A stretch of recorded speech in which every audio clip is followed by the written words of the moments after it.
এক, তিনি ছিলেন, তিনি আছেন, তিনি থাকবেন, তার শুরুও নাই, তার শেষও নাই। সুবহানাল্লাহ।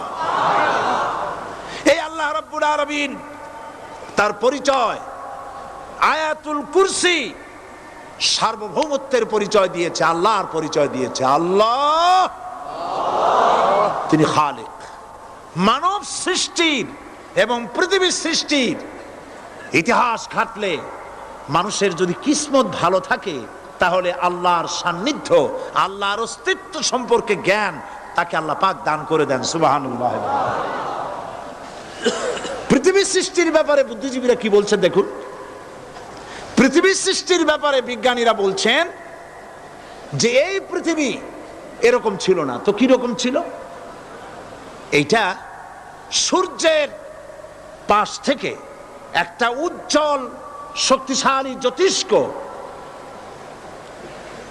দারুণ ফোর্স নিয়ে যাচ্ছিল।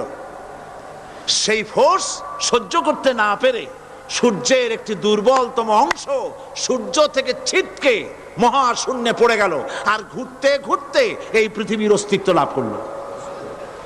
বিজ্ঞানের এই কথা যদি বিশ্বাস করতে হয় তাহলে আমাকে বলতে হয় এখন তো মানুষেরা আর পৃথিবীতে ধরছে না, ঠিক কিনা? কথা বলছেন না কেন?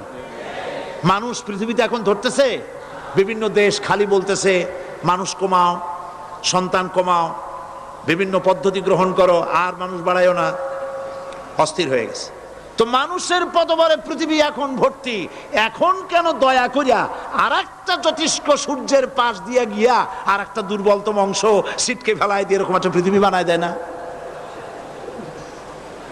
তার অর্থ হচ্ছে দুর্ঘটনার মধ্য দিয়ে যা হয় তা কখনো মানুষের গ্রহণযোগ্য হয় না, আর যা কিছু গ্রহণযোগ্য তা সবই পূর্ব পরিকল্পনা প্রসূত।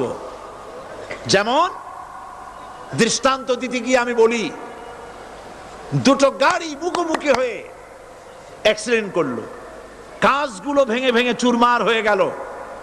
এই মুহূর্তে চশমায় লাগানো যায় এরকম একটা সাইজ করা কাঁচ পাওয়া যাবে কি? পাওয়া যাবে?